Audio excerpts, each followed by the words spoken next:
Hello friends, नमस्कार दोस्तों, कैसे हैं आप लोग। I hope you all are doing pretty well.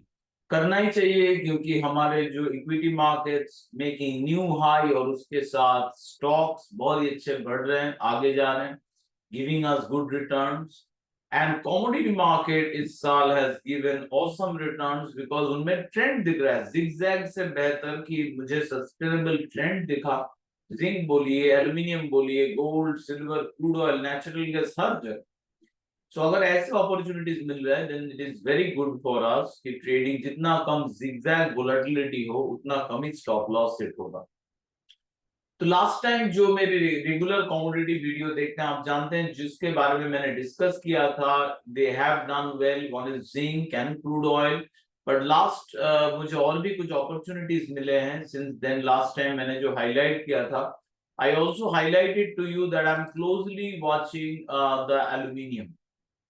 Aluminium में मैं क्लोजली वॉच कर रहा हूँ, ये मैं आप लोगों को हाईलाइट किया था। और एल्यूमिनियम में मुझे इनिशियली एक बाइंग चांस मिला है, ये रहा एक buying signal. Usually by signal के बाद बहुत बार एक करेक्शन देखने को मिलता है बिफोर फर्दर अपसाइड मूवमेंट, तो आई एम केयरफुल। मैं नेक्स्ट एंट्री करूंगा कि शॉर्ट ट्रेंड जैसे ही बुलिश हो जाएगा, यहाँ पे अलर्ट देखिए अवेलेबल है। शॉर्ट ट्रेंड जैसे ही बुलिश होगा, अलर्ट नंबर 4.1 मुझे पता चल जाएगा। एंड फिर add on quantity with this as a major interim target 238। ये एक फ्लैट लाइन मेरे सेटअप में स्ट्रॉन्ग सपोर्ट या रेजिस्टेंस का काम कर। साथ में एम्प्टी लाइन एक बहुत ही इंपॉर्टेंट सपोर्ट या रेजिस्टेंस, और वहीं से टर्न ऑन हो रहा है। सो दिस इज गुड, हम लोग को पार्टिसिपेट करना ही चाहिए था। बाहर बैठ के पेपर ट्रेडिंग करके हम लोग कुछ नहीं सीख पाएंगे और पैसा भी बनेगा नहीं। So this is where my focus is. काफी अच्छा मौका दिया था, कुछ दिनों से बेस बना रहा है। फर्दर स्ट्रेंथ आने पे क्वांटिटी ऐड करके with this focus I will see क्या कर रहा है 238 के पास एल्यूमिनियम। अगर और ऊपर जाता है then this is actually 245 will be the main target. Zinc को नजर कर रहा हूं, zinc has been going up, आज थोड़ा मार्जिनली अप है so far. It has, this is the level 271, इसके ऊपर मूव कर चुका है on a daily basis and sustain कर रहा है। तो जिंक में फर्दर गेन का ही मुझे पॉसिबिलिटी नजर आ रहा है। एक करेक्शन डेफिनेटली हो सकता है क्योंकि मार्केट देखिए डायरेक्ट सीधा ऊपर नहीं जाता, करेक्ट करके नीचे आएगा फिर जाएगा, ऐसे कर। तो हम लोग का जो स्टॉप लॉस है, मैक्सिमम स्टॉप लॉस तो बहुत दूर है, मिनिमम स्टॉप लॉस भी काफी दूर है 268.60 के आसपास।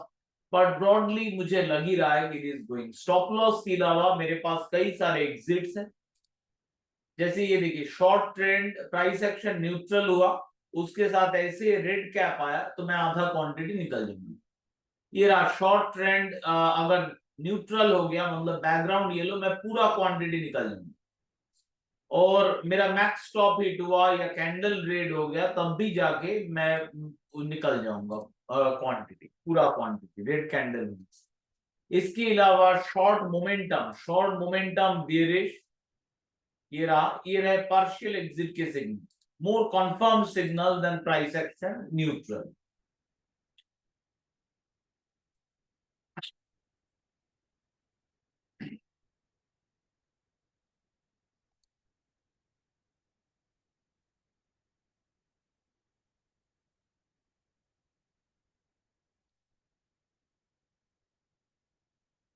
सो दिस इज बेसिकली जिंक बहुत ही बढ़िया जा रहा है, साथ में एल्यूमिनियम में कमबैक दिख रहा है। लेड हम लोग को उतना स्ट्रॉन्ग नहीं लग रहा है, लेड इज नो फार सो फार उतना स्ट्रॉन्ग है नहीं। ये एक बेस बना रहा है काफी ऊपर, रेजिस्टेंस भी 192, उतना गैप नहीं है। I am not super confident right now कि मैं लेड में भी I should go for position. It can go up, बढ़ सकता है डेफिनेटली, बट कई सारे रेजिस्टेंस है। अगर बेहतर अपॉर्चुनिटी दूसरे जगह दिख रहा है तो व्हाई नॉट। दूसरे जगह अपॉर्चुनिटी बेहतर था और बेहतर अपॉर्चुनिटी पे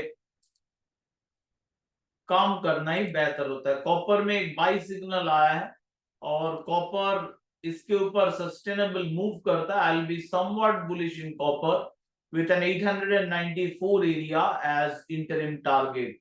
बट अभी तक this is very early signal. हम लोग इंटरनेशनल का जो कॉपर चार्ट है ना उसको भी थोड़ा कंसल्ट करते हैं, अदरवाइज क्लैरिटी नहीं मिलेगा पिक्चर का बस इनसेट देखने से। इसमें भी देखिए buy signal, but important resistance आ रहा है 4.58 के आसपास। तो कोई भी अगर बाई सिग्नल वैसे कंफर्म होना पड़ेगा बाय द टाइम ऑफ और नियर क्लोजिंग, मतलब एटलीस्ट इवनिंग तक ये रहना चाहिए। साथ में कल बहुत इंपॉर्टेंट डेटा आ रहा है यूएस का अनएम्प्लॉयमेंट रिपोर्ट, बिग मूवमेंट हो सकता है उसमें।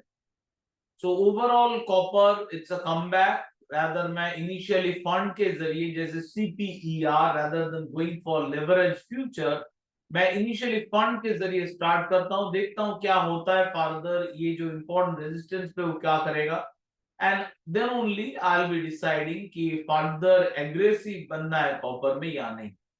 अगर ये बाई सिग्नल कंफर्म हो गया थोड़ा क्वांटिटी हम लोग जरूर चालू कर सकते हैं, but I will not go big. ये रहे मेरे बेस मेटल के पिक्चर। बेस मेटल में मुझे डीबीबी में भी सिग्नल आया, विच इज बेस मेटल का जो फंड है उस फंड में भी मुझे सिग्नल मिला है। तो बेस मेटल का जो फंड है उसमें भी मैं बुलिश हो चुका। It's a comeback from a very strong level. Next जो हम लोग देखेंगे silver and gold. Gold silver जो है आज डाउन मूव कर रहा है, करेक्शन दे रहा है। अच्छा ये है क्योंकि करेक्शन में मुझे बाय करने का मौका मिलेगा। आज बेसिकली ये एक बाय सिग्नल आया था कल, इनिशियली मॉर्निंग में था नहीं, बाद में चेंज हो गया कलर, एंड बाय इवनिंग ये सिग्नल मिल गया था, दिस इज अ ग्रीन। हम लोग एंट्री कर सकते हैं, this was the major move. Today is basically a rest day, but rainbow के कैंडल के हिसाब से we can go for another round of entry into silver. Looks like silver is making a new comeback. But एक ही tension है कि कल एक important data आ रहा है, और वो that is one of the fundamental data. Anything can happen on that data, so you have to be a bit careful. Otherwise silver has shone strength and I have gone some position long in silver. Same picture मिला है मुझे gold में।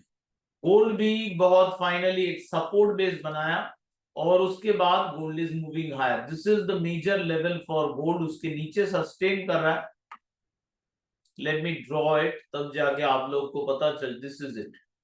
तो 200, this is the main resistance. Add कर सकते हैं gold में, but not too much again. ये ब्रेकआउट क्लैरिटी और मिल जाए देन डेफिनेटली हम लोग श्योर हो जाएंगे दिस इज गोल्ड का next up move, at least to test the 2420, और हम लोग और क्वांटिटी ऐड करेंगे। और नॉन फॉर्म पेरोल पे जैसे यूएस का अनएम्प्लॉयमेंट डेटा पे गोल्ड का रिएक्शन जो है उसको नजर करेंगे।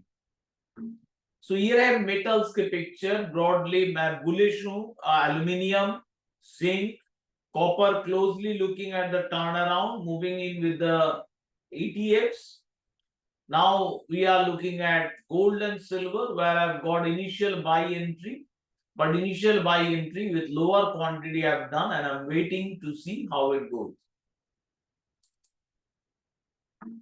फिर हम लोग का आ रहा है क्रूड ऑयल। क्रूड ऑयल में थोड़ा टॉपिंग दिख रहा है, बेसिकली एज पर अभी तक टॉपिंग प्राइस में नहीं दिखा रहा है, मतलब in terms of red caps, but यहाँ पे मोमेंटम देख के लग रहा है क्रूड इज थोड़ा बहुत फेडिंग, और ये जो रेजिस्टेंस लेवल रीच हो चुका है, so naturally we might see crude oil में थोड़ा स्ट्रगल।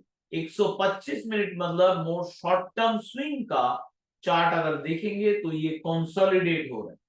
सो क्रूड ऑयल में पोजीशन थोड़ा हल्का करना, despite we are bullish, full square off की प्लान नहीं कर रहे, this is only partial square off, and we are closely we will watch because crude oil is bullish. थोड़ा वीकली चार्ट में this is a comeback, this is a green candle. once it breaks higher 85, crude oil is very likely to test out the 90 to $92 region. So crude is bullish, crude is not bearish.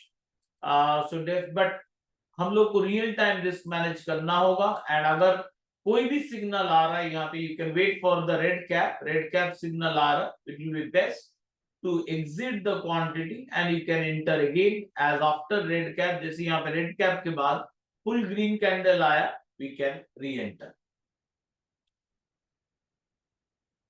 और India का crude oil का chart भी थोड़ा देखेंगे, ये तो international crude oil का chart हम लोग देखें। इंडिया का क्रूड ऑयल का चार्ट में this is more of a comeback. कल एक करेक्शन था, करेक्शन के बाद आज एक नया green candle with higher high. तो बेसिकली एक बार और थोड़ा ऊपर पुश होने की कोशिश करेगा crude oil, then only will be more eager to go for bigger square offs. But अभी भी we can go for some square off, but largely bull position ही होल्ड करेंगे इन क्रूड ऑयल। और natural gas में जैसे crude oil में हम लोग बुलिश है, नेचुरल गैस में हम लोग बेरिश है। और ये जो लेवल है 195, ये ऑलमोस्ट उसके आसपास होवर कर रहा है। Very likely this is likely to go down further. International और नेचुरल गैस का चार्ट देख रहे हैं, we are seeing just a stop over, थोड़ा स्टॉप ओवर दिख रहा है, मे बी कुछ इंटरिम करेक्शन हो सकता है नेचुरल गैस में। ये रहा 125 मिनट में दिखा रहा है कि इट इज जो buying pressure, sorry selling pressure जो है वो थोड़ा फेड हुआ है। बट अभी भी बुलिश होने का कोई भी कारण मेरे पास एटलीस्ट नहीं है नेचुरल गैस में। आई एम बुलिश और turning bullish more of looking at winter, but winter अभी भी दूर है, 3-4 महीना दूर है। So real time risk management के हिसाब से मुझे दिख रहा है नेचुरल गैस इज बियरिश, तो मैं बियरिश सौदा ही होल्ड करना पसंद करूंगा। या तो स्क्वायर ऑफ करके, अगर मुझे बियरिश नहीं खेलना है, मैं साइड में वेट करूंगा। तो ये रहे मेरे आउटलुक, मेरे picture in commodities. So to summarise, largely मुझे अपॉर्चुनिटीज मिल रहे हैं metals on the buy side, new comeback in gold silver, crude oil continuation, maybe a pause is coming. Natural gas, big move, still bearish, but maybe a pause is coming. So that is the overall commodity का technical picture. Commodity के लिए कल एक बहुत ही important data release होने वाला है, and I'm going to hold a live session for with this US unemployment report for the new batch for master class. Usually new batch है तो मैं पुराने स्टूडेंट्स को आई डोंट कॉल अप कि आप ज्वाइन करो, बट आप पुराने हो तो in the non farm you can join in if it's not a welcoming class. कल एक वेलकमिंग क्लास, मतलब नए बैच विल ज्वाइन अप, तो उनको मैं इंटर मार्केट का रिलेशनशिप दिखाने वाला हूँ। All the best to you. ये अच्छा हो कि आप लोगों का ट्रेडिंग अच्छा जा रहा है, ये डिस्कशन से you are able to remain on the right side of the market. Unfortunately मैं थोड़ा अपर टाइम फ्रेम में ट्रेड करता हूँ, so I'll not be bothering myself with 15 minute 30 minutes chart. I don't care about those charts unless कोई event आ रहा है, and I do not trade at all in the intraday time frames. So I'm not bothered about the small moves जो आप लोग को 15 minute chart पे probably दिख रहा है. I go for much bigger picture. So all the best to you, and as always, like always, happy trading.